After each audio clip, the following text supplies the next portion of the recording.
Quand je suis arrivée ici, c'est comme une maman, comme un petit oiseau qui tombe d'un arbre de son nid avec ses oisillons.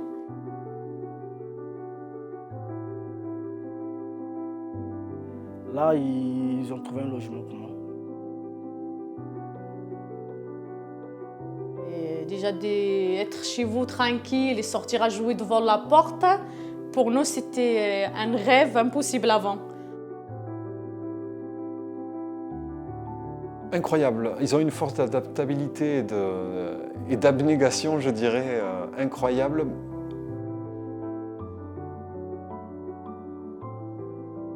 J'ai pu aussi me donner aussi un nouveau souffle, on va dire professionnel, pouvoir me projeter dans des nouveaux projets.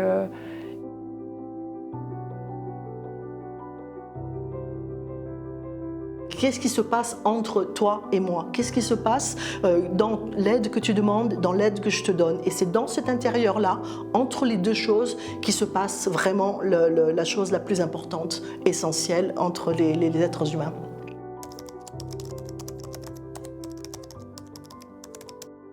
Fédération départementale, parce qu'on a voulu tout de suite l'ouvrir à la totalité du département, fédération départementale pour le logement social. Toutes les associations qui ont adhéré à la FDPLS, que ce soit dès l'origine ou qui se sont rajoutées après, avaient des besoins de logement. Donc il y avait des chantiers d'insertion, il y avait des associations qui faisaient de la formation, des associations qui faisaient de l'hébergement, de l'insertion, des associations qui faisaient de l'accompagnement des familles, comme l'aide à domicile en milieu rural. Donc voilà, des associations très diverses qui avaient un besoin de logement qui n'était plus couvert par le réseau associatif. On avait épuisé toute notre réserve de bénévoles sur cette thématique-là, et le logement social était lui aussi saturé. Donc nous avons eu l'idée collectivement de dire on pourrait aller développer la prospection dans le parc privé. Lorsque nous avons été convaincus des bienfaits et des résultats de la fédération, nous nous sommes appuyés sur elle pour toutes les démarches que le ministère mettait en avant au titre du logement des défavorisés. Donc c'était un partenaire à part entière. Déjà, il y a la réalité, il faut aller chercher de l'argent et c'est vrai que sur la création de la FDPLS, c'était l'État qui était moteur. Mais l'État ne pouvait pas financer tout seul. Donc on a travaillé en décloisonné avec les collègues du conseil départemental, de la CAF. Et nous, au sein des services de l'État, on a travaillé en interministérialité avec les DAS, avec la DDE. Et ça, c'est quand les techniciens portent et par-delà les questions politiques, se mettent d'accord sur un objectif à atteindre qui, là, en l'occurrence, c'était la création d'une association et surtout de donner les moyens financiers. Une fois qu'on porte dans son institution, les choses avancent. Les politiques ou à l'époque le préfet, une fois qu'on a démontré l'intérêt, voilà, que tout le monde se mette autour de la table, en principe, tout le monde dit OK. On se questionne, on ajuste ses pratiques professionnelles, la société évolue, les problématiques évoluent. On s'adapte et on crée des actions pour répondre aux besoins. On peut être créatif.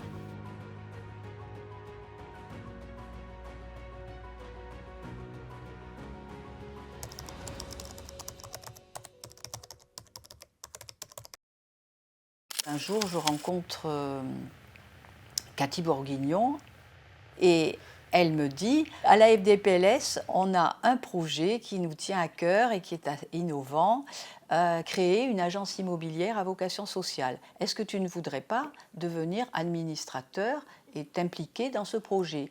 J'ai accepté d'être donc administrateur. Et c'était aux alentours de 2007. J'ai créé une petite association spécifique pour la mise en place de ce projet d'AIVS. La IVS, elle ne vient pas comme ça du jour au lendemain. Avant, il y a eu des stades préalables, donc il y a eu d'autres départements. Parce qu'on était en réseau aussi, il y avait beaucoup d'échanges. Et il y avait beaucoup aussi de mobilisation, effectivement d'expérience. et on troquait sec, quoi. C'est-à-dire on ne les gardait pas, qu'importe à la limite l'étiquette. Hein. L'idée, c'était d'avancer sur ces questions. Alors ça, l'avantage de l'État, c'est que nous, on est un peu aussi en facilitateur là-dessus. Parce que c'est vrai que des fois, bon, chacun joue pour sa partie, pour son nombril, donc ça, non. On est dans le monde économique. On crée des emplois, déjà. On fait travailler les entreprises quand on fait un bail à réhabilitation, quand on rénove même l'appartement qui a été un petit peu dégradé pour tel ou tel bailleur. On fait travailler des entreprises. Je crois que nous avons toujours choisi de faire travailler des entreprises locales, vraiment à proximité. Fin 2018, certainement début 2019, nous avions été contactés par Madame Bourguignon, Cathy Bourguignon donc, qui nous avait demandé si nous avions les compétences en tant qu'atelier et chantier d'insertion d'intervenir sur une grosse rénovation d'un appartement situé à Caudalais, donc très proche de Prades. Donc on avait des encadrants qui étaient qualifiés en maçonnerie, peinture, carrelage, faïence, doublage, isolation. Et donc on a pris l'ensemble des postes avec les postes de démolition de cet immeuble, parce que c'était un immeuble qui était situé sur 3 étages, qui était dans un état assez vétuste, je dirais. Voilà, et une hygiène un petit peu également. On est là pour lever les freins à l'insertion professionnelle de ces personnes. Et donc le logement est un des premiers freins à l'insertion professionnelle, bien évidemment. Quelqu'un qui dort à la rue, ne fût-ce qu'au niveau de l'hygiène et compagnie, voilà, il ne pourra pas prétendre à un emploi conventionnel.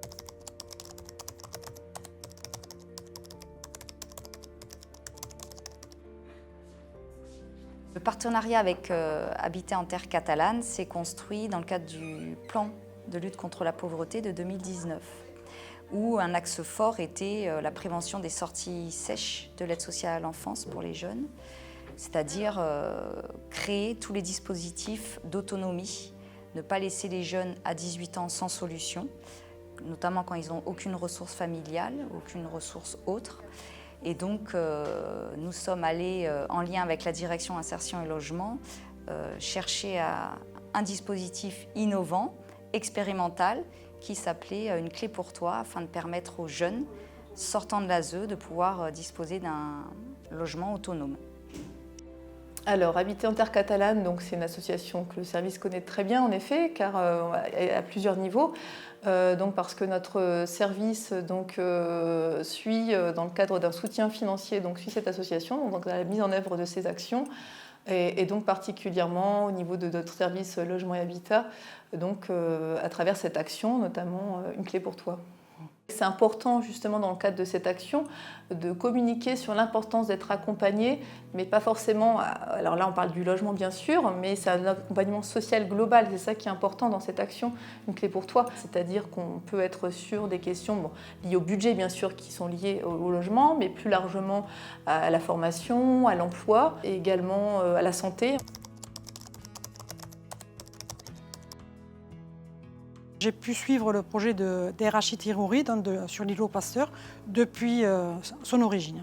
Cette opération elle a débuté en 2013 avec la réception d'une DIA sur un immeuble en plein cœur du centre ancien, dans une rue, donc la rue Pasteur, qui était une rue qui présentait de nombreuses difficultés, notamment avec un habitat particulièrement dégradé, avec une vacance importante, et un immeuble qui était exploité par un marchand de sommeil qui abritait une douzaine de familles qui étaient logées dans des conditions sanitaires et de sécurité particulièrement déplorables. La Fédération départementale pour le logement social est intervenue dans le cadre du relogement de ces 12 familles et des mesures d'accompagnement qui étaient induites par ce relogement. Elle s'est étalée sur plus de 2 ans. Elle a nécessité une collaboration importante entre les services de la communauté urbaine et de la ville.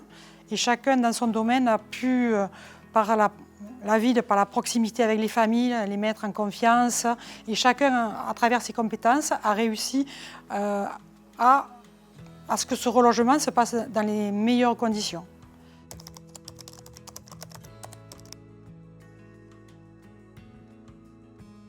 Et là où j'ai trouvé vraiment formidable ce qui a été récemment fait, c'est l'action auprès des Ukrainiens.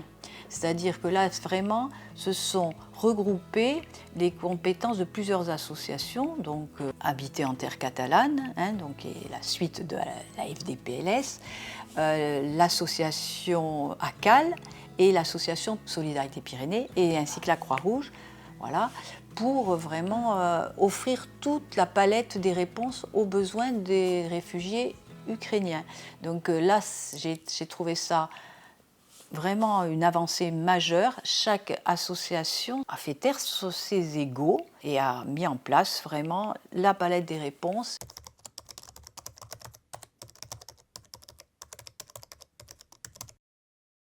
Je ne sais pas, une idée, lequel d'entre nous a eu l'idée, je serais presque incapable de vous le dire. On s'est dit, voilà ce qui dérange lorsqu'on parle d'office HLM, le bruit. Les gens se plaignent beaucoup du bruit lorsqu'ils vivent en collectivité. Et si on faisait du bruit ensemble, si on écoutait le bruit que l'on fait pour mieux accepter le bruit que fait l'autre.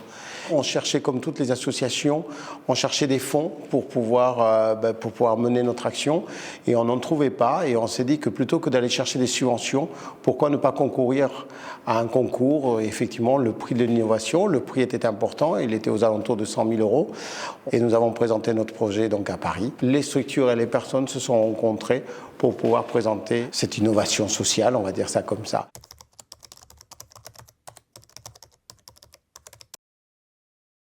Énergie solidaire, en fait, c'est un fonds de dotation qui agit au niveau national dans la lutte contre la précarité énergétique et qui a décidé de lancer un programme de territoire en partenariat avec la région Occitanie.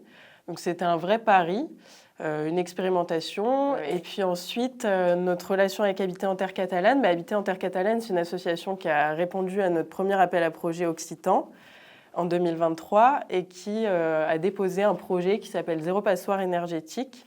Et donc nous, on fonctionne en gouvernance partagée, c'est-à-dire que c'est un comité d'engagement qui va sélectionner les projets associatifs les plus pertinents par rapport à tout un tas de critères qu'on a choisis. Et donc c'est ce comité de sélection qui est composé d'experts locaux de la lutte contre la précarité énergétique, comme la Fondation Abbé Pierre Occitanie. Tous ces experts ont adhéré au projet d'Habiter en terre catalane parce qu'ils cochaient tout un tas de cases qu'on attendait qu'ils cochent. J'étais en recherche de logement et que j'avais une petite problématique à ce sujet-là avec un timing très serré et que je jetais des bouteilles à la mer à tous mes collègues jusqu'au moment où j'en ai parlé à mon dirigeant, Cyril Sabatier, qui lui m'a aiguillé vers Habiter en terre catalane. Moi qui ne correspond pas en fait aux critères sociaux qui sont habituels pour bénéficier d'Habiter en terre catalane, j'ai eu d'abord une première approche de gêne avec ça, puisque je ne corresponds sans doute pas au profil de personne qui a besoin d'aide sociale, en tout cas dans l'imaginaire collectif.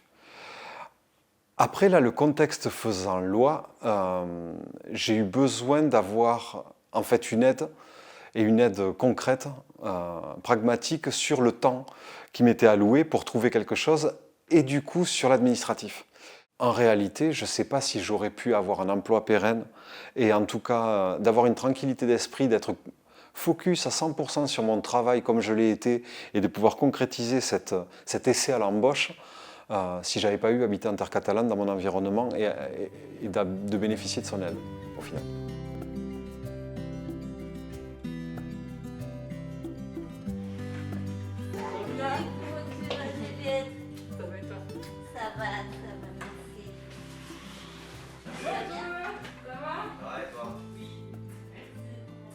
En fait, toi, tu es comme un ange pour nous.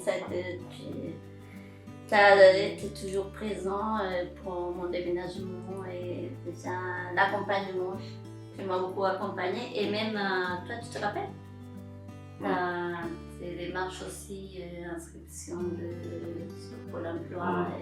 Sans toi, j'aurais du mal à avancer. Tu le sais. C'est gentil, mais je pense que tu avancerais quand même, mais c'est très gentil de te faire. J'en ai parlé à Cécile pour qu'elle puisse m'aider pour changer d'appartement. L'accueil, quand tu rentres là-bas, tu sens au moins ça, c'est-à-dire des personnes qui sont accueillantes. Déjà, c'est déjà pas mal. Parce que dans certaines associations, quand tu rentres, quand tu regardes les visas directs, tu sens que ici, ben, rien ne va aller. Il n'y a pas vraiment d'appui parce que j'ai déjà pas de famille, donc il n'y a pas d'appui au niveau de la famille. Et quand on est dans une séparation, du coup, il n'y a pas non plus l'environnement, on va dire, amical qui peut correctement nous aider et on se retrouve seul, quoi. On m'a conseillé aussi Christine, qui aussi m'a aidé beaucoup au niveau des travaux parce que je suis toute seule avec 2 enfants. Je suis maman toute seule. Et le fait que je m'en sors pas très bien, ben, il m'a aidé beaucoup au niveau de ça, au niveau de voilà, toutes les démarches papier, conseils et aussi des petits travaux. On me dira encore, tu me demandes. À la fois les bailleurs et les futurs locataires commencent à bien les connaître, donc ils ont un parc, me semble-t-il, important. Et la deuxième chose, qui vient de leur côté inclusif et social, ils sont à l'écoute.